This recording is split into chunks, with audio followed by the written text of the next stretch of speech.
Today, until the end of June, we shall be discussing matters budgets. We're calling it Finance Bill Tuesdays. And Finance Bill Tuesdays will be looking at finance bill proposals from the various sectors, getting the feedback and reaction from the various sectors, and also hearing from the National Treasury. We hope that the National Treasury will be able to come and tell us more about it. And also we hope as well that the members of the National Assembly Finance and Planning Committee will come and tell us what kind of feedback they're getting from the public and what the deliberations of the committee are likely to be. You see, this is at that period where people interrogate the finance bill and then they will give their feedback to the Committee of Finance and Planning in the National Assembly. The Committee of Finance and Planning should ideally then incorporate all feedback. Remember, feedback is not just from the citizens and the interest parties. The feedback will also be from the National Treasury. And the National Treasury saying, this is why we are proposing these kind of measures. This is our justification for it. If it makes sense to the parliamentarians, it shall fly. If it doesn't make sense to the parliamentarians, it does not fly. Okay? So our conversation this morning will feature that. Showmax is telling you for 500 shillings, City, you can get Showmax on your mobile device. Yes, you can actually. You can watch movies. You can watch documentaries. If you love sports, you can watch sports. Yeah. If, like Eric, you like watching football and very specific football that involves Arsenal, you can also watch it. Yes. Yes. If you like motor shows, let's put it this way. Whatever it is that you like to watch, You can watch it. you can watch for just 500 Kenya shillings. Like you can also watch Untying Kantai. Yes, you can. This is about King Kantai, a man who has spent 30 years of his life working hard to provide for his family, only to be conned. Jesus. Of all his life's savings. Can you imagine? Yes. Anyway, that would be an interesting drama to watch. Yes, it It's will. available on Showmax. Showmax.com. You'll tell us about A-Teams, but before you tell us about A-Teams, let's talk about tea, because after that, we're going to introduce our guest who does not sell tea. No, he doesn't sell tea, but he sells a beverage. He sells the beverage. Yes. Kitu ya kuteremsha.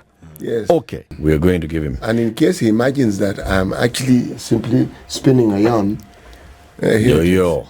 Patia yeye sahi. Eric Kiniti is the Group Corporate Relations Director at East Africa Breweries Limited. Yes. Eric, karibu sana. Asante. Kunywa chai. You know, today is World Tea Day.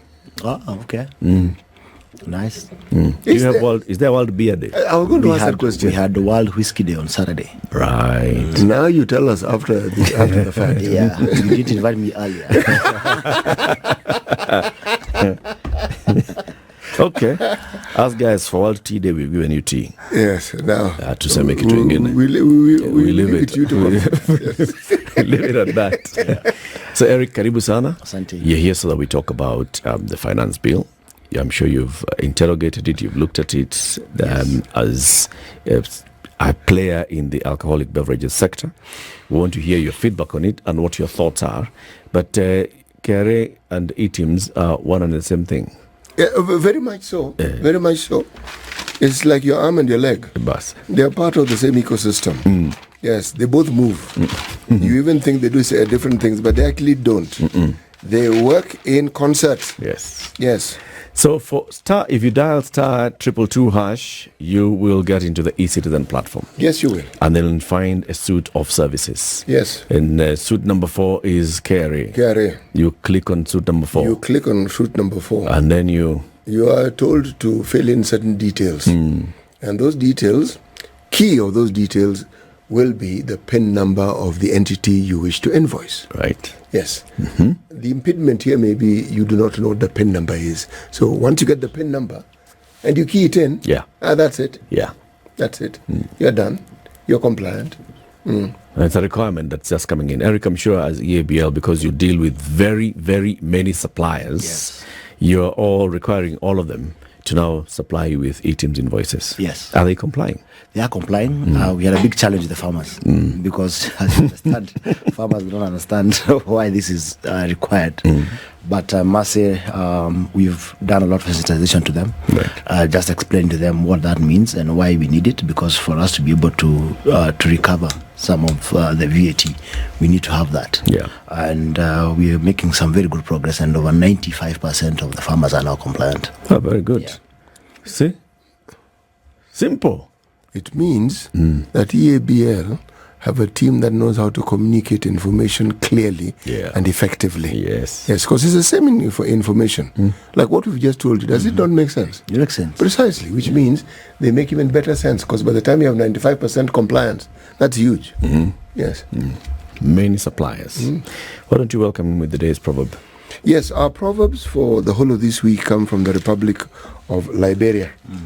Liberia has very many interesting features, unique features.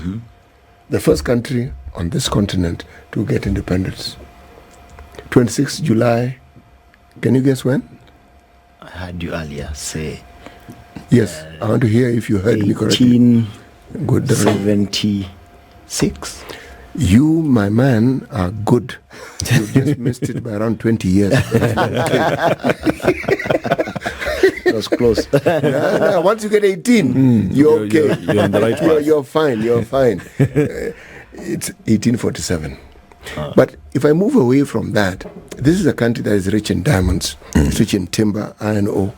And up to 1979, it was doing swimmingly, splendidly. It was one of those countries on this continent and that you looked at and realized, yes, this is a country that is on the go. Come 1980, coup attempt. A person called Samuel Doe, the late Samuel Doe comes in, and everything goes topsy-turvy. They're still trying to recover, but it's been a lengthy, painful journey from the country. Imagine moving from where you're one of the top countries on the continent to one of the poorest countries in the world. Like that. Well, one event leads to just the precipitation of just a downward spiral of a country. What made it even worse for them, by the time they're getting back on their feet and they had elections, there were many factions that had militia and who fought Samuel Doe. So the person who ended up being the president, Charles Taylor, happened to be the one with the biggest militia. Now he took them on another downward spiral. Disaster upon disaster. Aye. Now the proverb. During a heavy downpour, your bucket did not get filled. Do you expect the dew to fill it? Since you heard me mention the other thing, I'm sure you heard me mention the proverb. Yes. The only thing we didn't hear is your interpretation.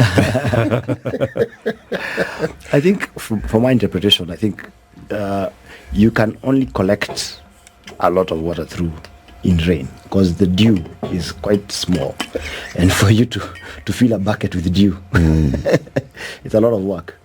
And then the dew, within a few hours, it's gone. True. So I think it just concentrate on doing what you can with the maximum impact. And maybe that even speaks to our conversation today about tax. They want to collect, as much as they can for maximum impact in the economy. Yes. Okay. So you've looked at the various provisions and various proposals in the finance bill. Yeah. How many of them touch on your industry in particular, and how do they impact you? Quite a number, but I think this morning I'll only speak about 3. And I must say, the last time I was here, when you hosted me last in the situation room, we were complaining about taxes on alcohol and how they've been unpredictable over the years. That was early last year. And one thing happened in the finance bill last year. For once, we were saved from having an increase. So we didn't have an increase on beer or spirits, which is a good thing. And that's the message we were trying to communicate even at that time. And look at what has happened. When I was looking at the economic survey that was launched yesterday, beer, without increasing taxes, beer revenue has grown by 17%. That's from 27 billion to 32 billion. And that's what we were saying even last year, that you need to hold, because the revenue is going to come. You don't need to increase taxes to get more revenue. And at that time, we were saying that at the point where beer was, we've already hit the Laffer curve, where you have maximized on revenue. And everything else that's now happening. So beer, in terms of revenue growth, it grew by 17%. 17% in the last year. That's in the last year. That's in the last year. Spirits, it's a different story. Even though there was no increase, revenue has dropped. And I think this speaks to the issues that you are seeing with illicit. Because we did a study last year with a company called Euromonitor. And illicit in Kenya is 59%. 59% of the alcohol sold in Kenya is 59%. That's from the report that we did last year with Euromonitor. 59% of alcohol sold in this country is illicit. Is illicit. Now, illicit, what do you mean? So illicit constitutes three components. There's counterfeit, there's smuggled products, which comes from other countries. And I articulated that last time, saying how Kenya has the highest taxes in East Africa. So you find a lot of proliferation of alcohol coming from Tanzania, Uganda, because taxes there are lower. So these guys will come and bring it here because you make a better margin. Right. Because the excise component is quite huge. So if you don't pay the tax, your margin is crazy. And the other issue now is the traditional brews, which is a very small component because it's not produced at a very commercial scale, apart from products like Changa, which you might find is moving around and it's in commercial scale. The other challenge you have, because of our regulation of even licensing, where outlets are only allowed to open from 5 p.m., you find these illicits, they are sold at any hour. If you walk into any valley within Nairobi now, Mathare or Gedogoro or where, you will find Changa. Yeah. It's being sold right now. People are drinking. Yeah, people are drinking. Right. But the challenge, you've restricted so much on the formal aspect of how it can be sold that it's more accessible to get illicit. And the Deputy President has been very vocal about this. And you have seen in the last few months the work that the Ministry of Interior have been doing on illicit. And this is something we have been saying, that you need to curb on illicit because that's the only way you can allow the formal sector to grow. And that's the only way you can protect our people to consume products that are safe and affordable. So we have seen a decline in revenue from spirits. And I think that's one of the challenges that we have now. Even with the current finance bill, the proposal, which we commend the government for, is and there's a bit of work that was done, and we were involved in those conversations, where they were doing research, and they contracted the University of Copenhagen from Denmark and the African Economic Research Consortium, and this team was working with the National Treasury in terms of analyzing what is the best policy on alcohol tax. And one of the things that they have decided to move to is to tax alcohol based on the alcoholic beverage content. By volume, so that's the ABV. So a beer on average is about 4%. Spirits on average would be at 40%. So the logic here is that beer should be paying less taxes than spirits, because you get more alcohol from a spirit than you get from a beer. It's a good argument. And when they did that work, what the work showed them is that actually beer is over-indexed in terms of the taxes it's paying. And one of the things that's coming out of the finance bill, which is one of the best proposals, is that actually they're proposing a reduction on beer, which is good, and we welcome that move. Because I think it's starting to bring what the issues what you are raising, that you have already reached the revenue maximizing point on beer, and you don't need to consider reduction. They could have even gone lower because the numbers were showing us it should come to around 70 something shillings per litre. Right now we are paying at 153 per litre. So it should probably be half. What's the proposal right now? The proposal now is to reduce it to 22 shillings per centiliter, which is, for us, it's a reduction of about, I need to get the numbers on that, but it's going to be a reduction on beer, but on spirits they're proposing to increase by almost 70%. And so spirit will become more expensive. And we are saying, you can look even at the numbers from last year. Yeah. Spirits are not growing. The revenue on spirits is reducing. So once you do this 70% increase on spirits, you're going to have a big problem. Because that's a product that has the biggest issues on illicit. It can be imported from elsewhere. We have one of our biggest brands, which is called Chrome Vodka, which at the moment is retailing about 300 shillings. If you were to take that 70% increase, we'll take the price to about 400. So it's 100 bob increase on a 250 milliliter bottle. So considering the consumer who takes this earns about 250 to 300 shillings a day, you can see what that's going to do to them. They can't afford it. They will not go for Chrome. Yeah. They will look for an alternative. They look for alternative, which is what? Illicit, which is not paying revenue to government. What market were you trying to meet with Chrome? So it's that consumer. That consumer who actually prefers the illicit brew. Yes.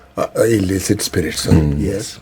Because the thinking is that if you increase spirits, people might move to beer. But the consumer who chooses spirits might not even want to consume a beer. No, they're drinking spirits because they don't want to drink beer. Yes. Yes. So it does not mean that because beer is now more affordable that they are going to consume beer. Okay, so explain this. Yeah.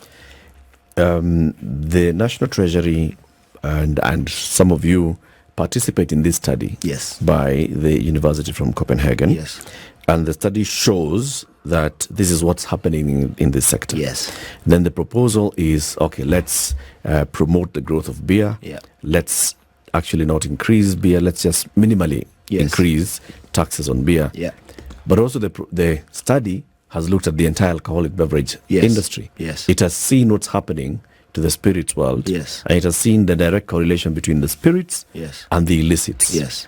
Why would they then recommend such a steep rise in spirits? So they gave different scenarios. Right. And we looked at them because one of the scenarios they gave was maintaining spirits at the current level would be at about 8 shillings per centiliter. But the proposal the National Treasury has come up with now is 16 shillings per centiliter. That's double. Yeah. And at the point of that 8 shillings per centiliter, actually that's where we are calling that the revenue neutral model, because they continue getting whatever they're getting now. But the proposal they've come up with is actually more stringent, and we're saying we're not against an increase, but the quantum, you have to consider it. You cannot get to 16 at one go. You can progressively move to that 16, but it has to be slowly. And that's what we are saying. If they do that with the current proposal that they're proposing, that is going to be disastrous. So you think they were looking at 3 things? Yes. What were those 3 things that they were looking at? So they had done 8%, right? 8 shillings per centiliter. They had a 12 and they had a 16. I see. Yes.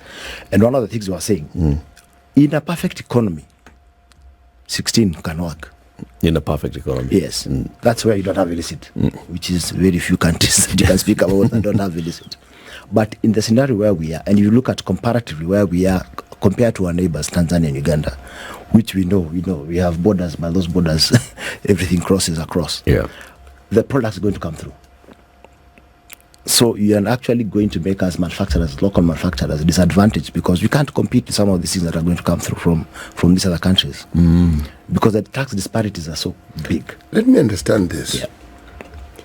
When purely from a layman's perspective, when the tax on beer was reduced, more beer was consumed, which means the sales went up, which means the revenue that the government expects to get increased. Yes.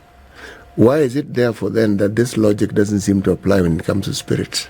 So, and that's the debate we're having now, because we're saying even from the data the research team showed us, it showed you that there's a risk of revenue dropping if you go beyond. Because whereas we got to the revenue maximizing point with beer a few years back, we are getting there with spirits. So the same issues we had with spirits is what now we had with beer is what we start having now with spirits. And if you don't take action, because you have a bigger problem on illicit, on spirits, it's not such a big problem on beer. But now you're going to accelerate that, because everyone can see if the 70% increase right now, if I can avoid that, the margin I'm making is huge. And you just need a few trucks, because spirits is high value. One truck of spirits is significant amount of revenue. Just crossing over. How does this happen though? How do these importers do this? So they're bringing them through the porous border. Yes. And are they branded, the spirits that they're bringing? They're branded. So once the consumer finds it on the shelf, they don't know whether it's duty paid or it's not duty paid. They are actually going to pay the full value. It's only the traders in between who are making the money. Is it counterfeit? Is it like they're taking your brand? There could be counterfeit. Plastering it. There could be counterfeit. But there are also products coming in from other markets. There are markets that have significantly lower cost of production than us. Look at India. You have products coming from Dubai. Dubai doesn't produce alcoholic products, but you look at how much importation is done from Dubai. And not directly through the port of Mombasa. Yes. They will come through the port of Mombasa at times. They will undervalue what is coming through. But that tells you there is so much money to be made from the illicit market. And that's why it's lucrative.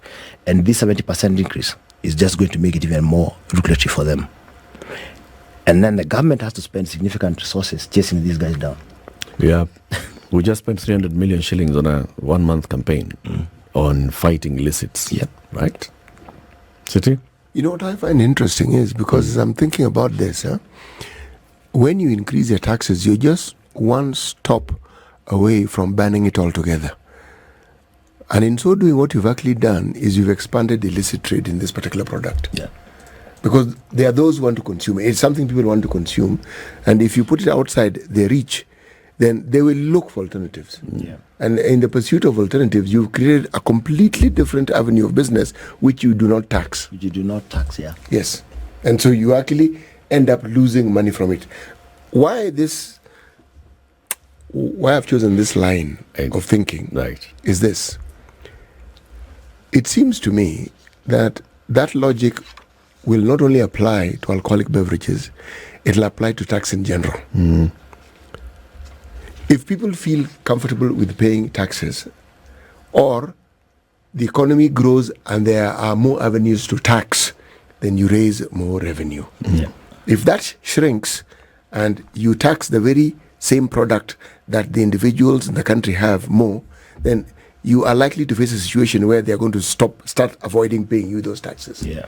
They'll find ways of avoiding that particular taxation. Yeah. And this is logic that has actually been seen by those who are making this. Yes, it's prevailed. It's not. It's not new. No, it is not. It is not. It's something that has been it's tested over and has been proven to work. Maybe there's some logic. Let's try and explore the logic that could be here. We're taking a break shortly. Eric Kiniti is the Group Corporate Relations Director at EABL. The finance bill is out. EABL has looked at it and they have a couple of issues. There are some good things, like he said, and there are some bad things. And those bad things may outweigh the good things in the long run. As we take this break, please explain, what is ABV? It's alcohol by volume. Alcohol by volume. Yep. Okay. And when you see on the bottles VV and those other things, what are they? It depends on the product. On the product and and the category of the product.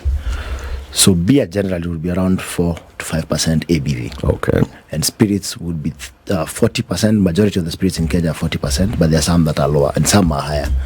Yeah. 40% alcohol per volume. Well, you just look at it, you get high. Some good things, some bad things in the finance bill. Good thing is that there's the proposal just to minimally increase tax on beer. Bad thing is there's a proposal to drastically increase tax on spirits. All right. Any other good thing or bad thing?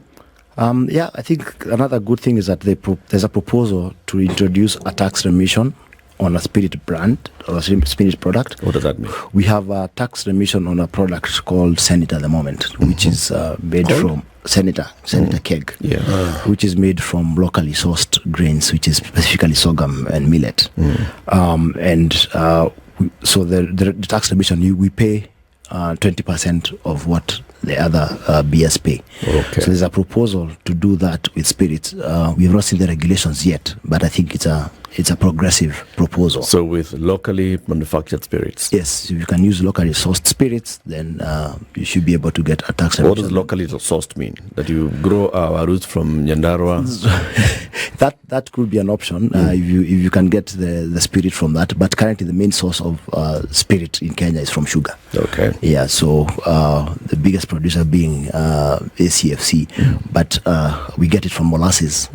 So that would be progressive because, again, it integrates the value chain downwards in terms of reaching to the farmer. Right.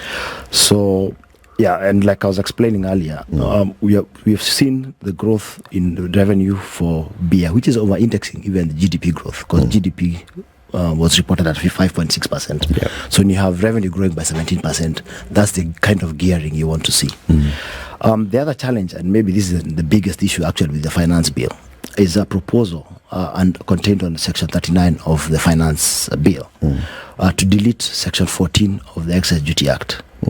The Excise Duty Act Section 14 provides a mechanism under which we are able to claim back any excise paid on any raw materials.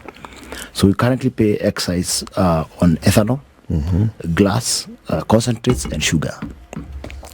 And at the point of paying the excise on the final product, the finished good, we are able to claim back what we used, what we paid from the raw material. Okay. By deleting this clause, it means that we have to pass on the cost of the excise that we paid on the raw material to the consumer. Okay.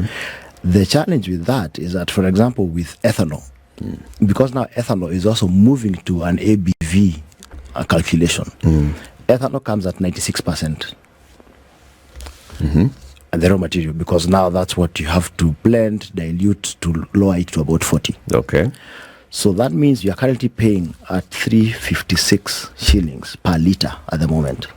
With this proposal to delete, and this 356 you're able to claim it back fully once you produce the finished product. With the new proposal, it's going to move to 1600, and you can't claim the 1600. So the customer has to. Yeah, we have to pass it on to the consumer because there is no mechanism. Give us an example with the product. So I'll use Chrome again, which I talked about earlier. With a Chrome product, if we take in the excise I talked about, they want to increase by 70%, it moves to 400. Right. If we include now that we can't claim back the input costs of the we paid on the excise, it moves to 770 for the 250 milliliter bottle. From 300 to 770? Because remember, the excise component has moved from 356 per liter to 1600. What? Yes. Okay, say that again. Let's start from the very beginning. Yeah. Section 39 is proposing the deletion of Section 14 of the Excise Duty Act. Yes. This is where you are able to claim back on any excise paid on raw materials. Yes. If we remove that, it means that now, for example, with Chrome, and what are the raw materials in Chrome? So there's glass, right? There's ethanol. Yeah. So currently Chrome is 300 bob. Yes. And then we increase now, you say you cannot claim this. Yes. And the excise here will be? So it's moving from 356 per litre to 1600 shillings per litre. And the 356, we are able to claim it currently. So it's basically neutral. Yeah. But now you're moving to 1600, which you cannot claim back. So the cost of Chrome right now, without even talking about any other, is moving from without even the 70% increase, it will move to 770. It's huge. And what this means, and I'll give you an example now, because it will affect us local manufacturers, because we are the ones who have to pay. If I import the product, there is no input cost, and the country that's coming from, they don't pay, because they also claim back. We have a product in Uganda. I'm sure you know it. Uganda Waraji. Yes. It is one of produced by a sister company in Uganda. It's a 300. If I import 300 Kenya shillings. 300 Kenya shillings. Yes. If I import Waraji, that's how much I'll be selling it at. You bring Waraji from 300, you sell it at 300. Yeah. Because you're not claiming. I'm not claiming anything, because in Uganda they are not being charged any excise on the raw material. Okay. So we are actually going to affect local manufacturing, because it will be easier for us to all import and not produce locally, because your cost of production are so high and prohibitive to get your selling price that is going to be competitive in the market. We have a product called Black and White, which is Scotch from Scotland. Yep. The Scotch Black and White, the 250 ml, I'll be able to sell it at 570. So it's 200 bob cheaper. It has come all the way from Scotland. So you're basically incentivizing importation. So you'll now choose, instead of dealing with Chrome here, just bring your Black and White. Just import the products from outside. And that means that our plant here becomes redundant. You've answered the question before I've asked it. Okay. I was going to ask it. Yes, the long term, this clearly is not even going to be long term. The effects on our local industries seem to be more on the catastrophic side. Yes. So essentially, we are looking at probably shutting down certain industries simply because it is not worth the bother doing that particular business. Okay, again, Eric, What's the justification for this from the National Treasury? We have no idea. This was never on the table. It was never discussed, so we don't know what they're trying to achieve. So there was never any chatter ahead of this publication? No, until we saw the bill, there was no conversation about this. Can I ask this question? When you talk about volume, say for instance of chrome that is consumed, say in a month, how many liters are ordinarily consumed? I don't have exact numbers, but I can tell you roughly is good enough. So I'll give you 95% of the products, spirit products sold in Kenya are in that category. 95%. Yes. So, and this 95%, what is the sort of revenue that is realized from this 95%? I don't have the exact numbers with me. No, you don't need exact numbers. But I can tell you, for example, as EABL, out of the 51 billion paid to KRA last year, about 87% was us. And about 30% of that volume is on spirit. I see. Yeah. All right. So essentially what we are saying, therefore, is that if we then take this discussion to its logical conclusion, those who will benefit seem to be those who will be importing if this thing goes through. Yes. And they certainly will be making the money that EABL would be making. Yes. But then the industry in Kenya or in EABL that made this will suffer setback that may lead to its closure. Yes. So there'll be loss of employment again, taxes from that employment gone. Local producers who provide the raw material for these products will also... anyone who's producing glass, the ethanol, will also go out of business because we will not be buying. So that value chain will get not disrupted, it will get decimated. Yes. Unless the revenue for the government. Yes, unless revenue for the government. So why, I think you've got where I'm going. So why take this step when the government clearly is not going to benefit from this? That's not clear for us. Okay, you engage with the people at the National Treasury. Yeah. I mean, they understand the thing. They look at the numbers. They look at all this justification. They don't just wake up and do ongezai, or at least that's what we hope. Yes, right. But from engaging with them, can you confidently say that this is not how they operate? They don't just operate on whims. Yes, they usually use some reasoning behind something. Yeah, for this one, it's not clear what the reasoning is, and it has never come up as a conversation, so we don't understand. But maybe they don't understand the impact, and that's why when we were sending our submissions now to the Finance Committee in Parliament, those are some of the things that we're going to articulate. Because you're saying this is actually going against the government policy because you're going to lose jobs. You're going to encourage more importation, which obviously even affects our balance of payments. So I think it's something that we really have to look at, ensure Eric, that they understand. You are influencers as EABL. I would hope so. One of the largest taxpayers in this country. You're an influencer, and that's why KRA would like to have you on the table. That's why the National Treasury would like to have you at the table. Is it possible, and this is just now throwing this out there speculative completely, is it possible that you're not the only influencers? That there are other influencers who can, come in and influence for their own benefit? Not only influence, disrupt. And completely disrupt for their own benefit, because who stands to benefit from every step? There has to be clear beneficiaries. So there's a government that is receiving more revenue, but then there are those who play in that sector who will be making business. We can see government may not really realize its revenue, clearly. But then those in the sector will have business. Influencers on the other side. I wouldn't know who that is. So perhaps I could ask a different perhaps I could ask a different question. Apart from those who are involved in what we refer to as the illicit trade in some of these products, do we have industries within this country that actually compete with the ABL? Yes, we do. We have significant competition. Yeah. And but is it a level playing field? It is a level playing field. Okay. And I think the proposal, especially this proposal, is going to affect all local manufacturers. So none of us is going to benefit from the other. Yeah. So why doesn't EBL just get into the business of importing then? And fire everybody. Close your factories. Since you have a bigger capacity. Ideally, we wouldn't want to do that because that means we'd have to let people go. If that is going to be the decision we make. which I think none of us wants to have brothers and sisters losing jobs from such a model. But I think with reason, I'm sure the parliamentary committee will look at this and probably see that it was not well thought out. I always have a challenge. I mean, why do we have to get all the way to the parliamentary committee? Yes, the person who is actually inserting this particular clause in the law. What's the reasoning behind it? Yeah. We haven't.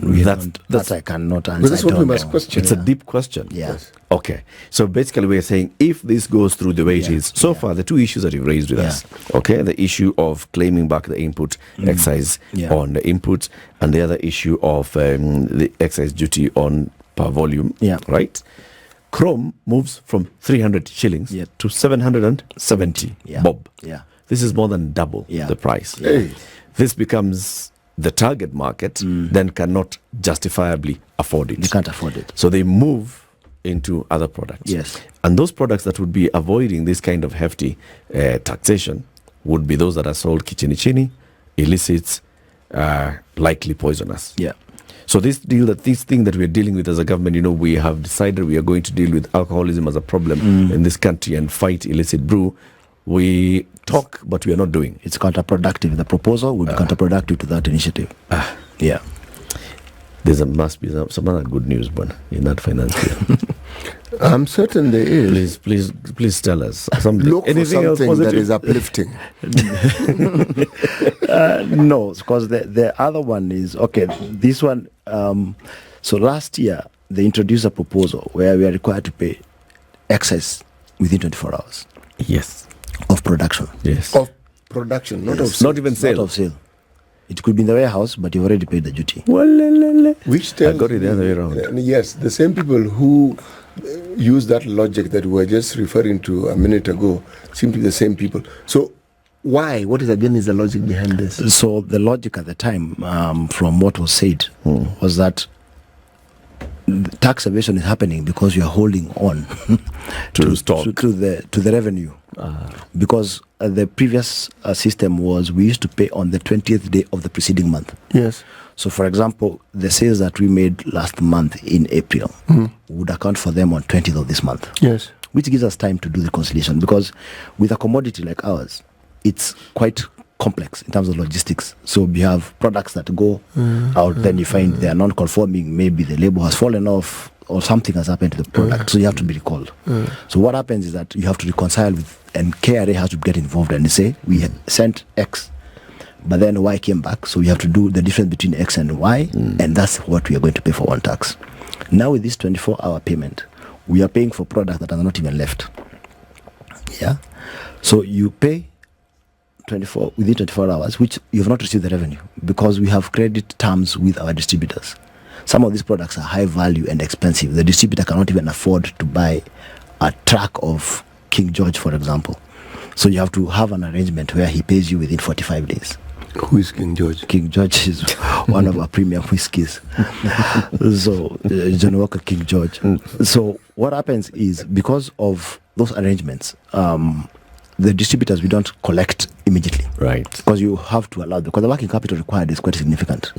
So, you have to allow them some credit terms where they pay us within a certain number of days, depending on the product. For beer, it's a shorter period, for spirits, it's higher. So, now you're having to pay within 24 hours. So what we are having to do is we have to borrow money from commercial banks to pay the tax component because you have not received the money. So the exposure keeps increasing. Yes, so your working capital And is your working quite, capital is just depleted. Yes, it is depleted. So your working capital is depleted. So instead of borrowing to invest to expand operations, you are borrowing to pay taxes.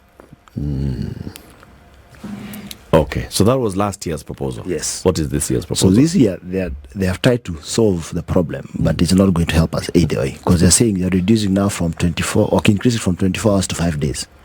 That 5-day cycle is still not enough, because like I said, our arrangements are between 30 to 45 days. Boy. You know, we did ask for something cheerful. What you're saying is not cheerful at all.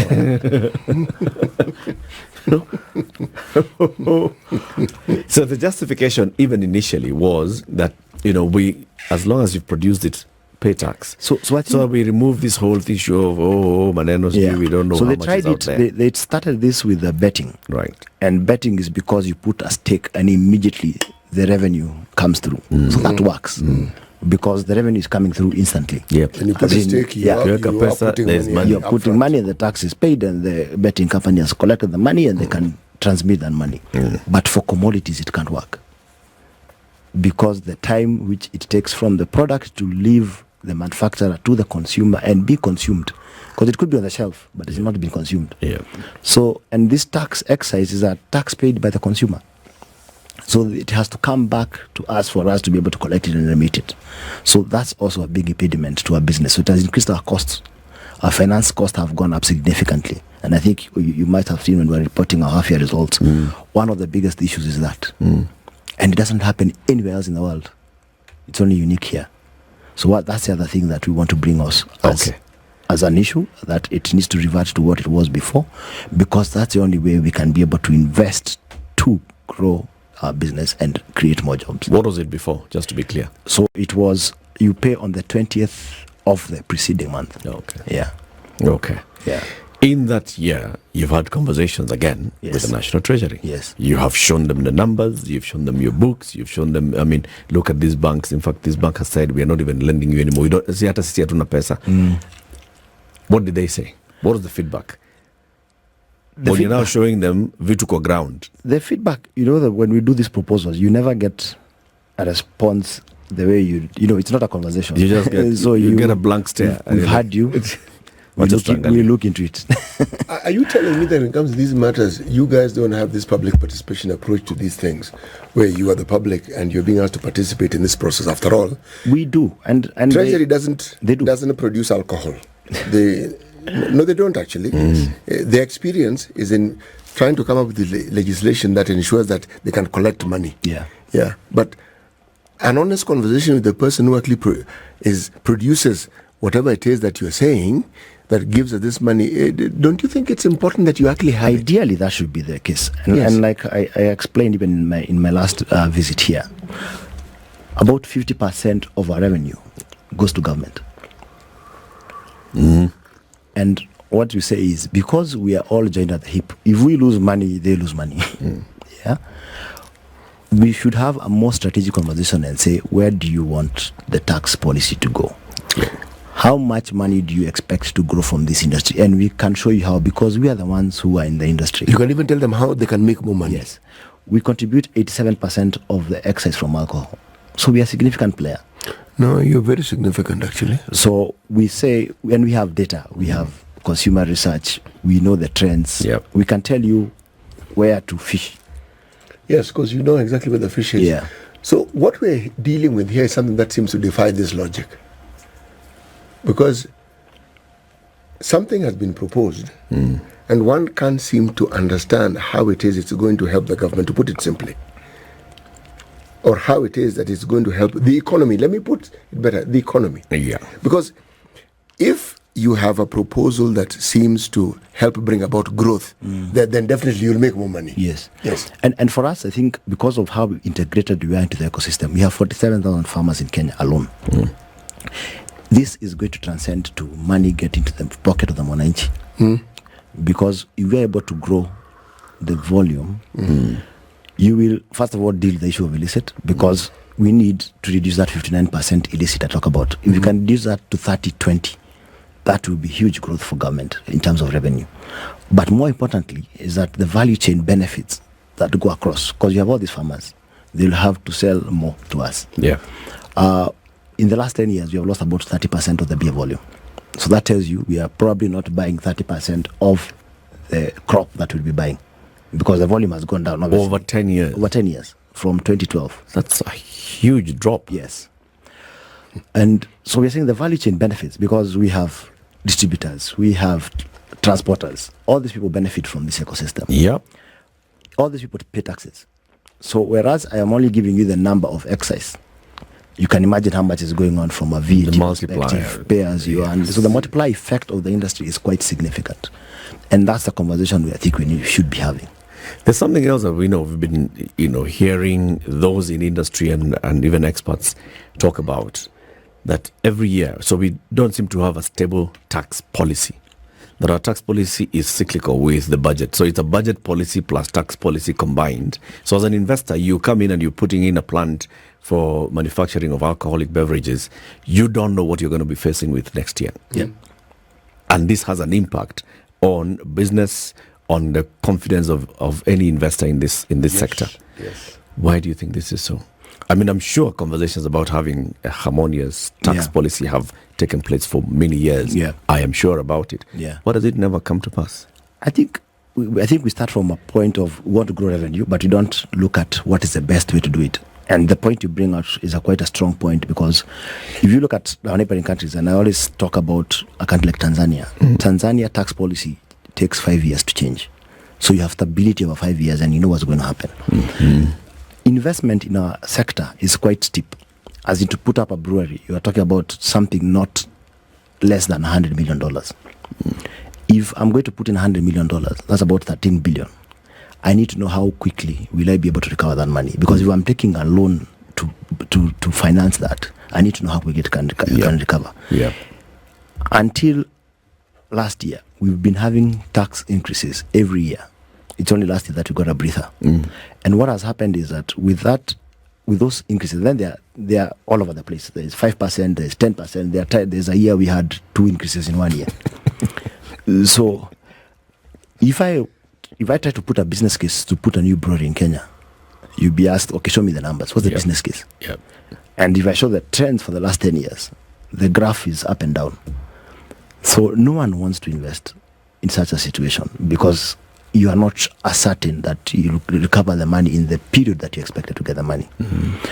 And we keep saying, and maybe that's one of the good things that's coming out also from the direction the National Treasury is taking, is that they want to have 3-year, 5-year cycles. And maybe but you don't know what's going to happen next year. But we hope that that's the process that we are going to go through. And I think for the first time, the work that they have done even on this research is basically just understanding what's happening in the market and what we need to do. And there's a lot of work also about harmonization within East Africa. So we are still higher than the other East African countries by far. So, and we hope that if we don't take the decision we are trying to take this year of increasing the 70% of spirits, because that will also put us further out from where the other countries are. Uganda, we are paying about 3 times what Uganda pays, and about twice what Tanzania pays. And if you look at the numbers in Tanzania, excise has been growing year on year without those increases. And in terms of collections? In terms of collection. And they'll come after 5 years, that's when they change the rate. But it's been stable for a long time. And you can see, predictable. And then they also don't have the same challenge of illicit like we do. You don't hear people dying in Tanzania, of course, consuming illicit. And it's a huge country. They have 6 breweries in Tanzania. Eric, always a pleasure having you here. Let's keep talking. We'll invite you again once we hear back from, the Finance Committee. I think we should also be hearing from the National Treasury. That's the one thing that happens in this cycle. The National Treasury takes this bill to Parliament and they sit back as if they don't even own that baby. It is their baby. They should be coming out to tell us why this baby is black when the parents are white. This is the Situation Room, the only way to start your day.